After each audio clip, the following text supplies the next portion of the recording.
جو بھی غلام سید بدار ہو گیا کل بنی جان کا حقدار ہو گیا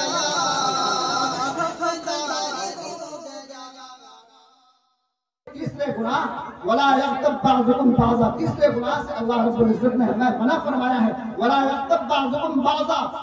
آگے بتا رہے ہیں اللہ تعالیٰ ایحب احدکم ان یأکل لحم اخیہ میتا فکرہتموہ، کیا تم میں سے کوئی اپنے مردار بھائی کا گوشت پسند کرتے ہو؟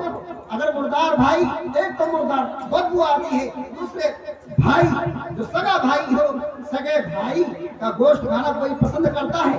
جس طریقے سے اپنے مردار سگے بھائی کا گوشت کھانا پسند نہیں کرتے ہو تو اپنے مسلمان بھائی جس کو اللہ کے نبی صلی اللہ علیہ وسلم نے فرمایا المسلم المؤمن انما المؤمنون اخوہ، اللہ نے کہا انما المؤمنون اخوہ، کہ مسلمان آپس میں بھائی ہیں۔ تو ایمان کلمہ پڑھنے والا سب آپس میں بھائی ہیں، تو جب نسبی بھائی کا گوشت کھانا تم ناپسند کرتے ہو تو جو ایمان والے بھائی ہیں کہ تم ان کی غیبت کرنا پسند کرتے ہو، فَقَرِهْتُمُوهُ، تم ناپسند کرو گے، گوشت کھانا ناپسند کرو گے۔ آگے اللہ تعالیٰ بیان فرماتے ہیں وَاتَّقُوا اللَّهَ، اللہ سے ڈرو۔ اگر تم سے یہ سارے گناہ ہو گئے ہیں، چاہے بدگمانی والا گناہ ہو، چاہے تجسس والا گناہ ہو، چاہے غیبت والا گناہ ہو، اگر ان گناہوں کا صدور تم سے ہو گیا ہے، جان بوجھ کر ہو یا انجانے سے ہو، تم سے یہ گناہ ہو گیا ہے، واتقوا اللہ، اللہ سے ڈرو۔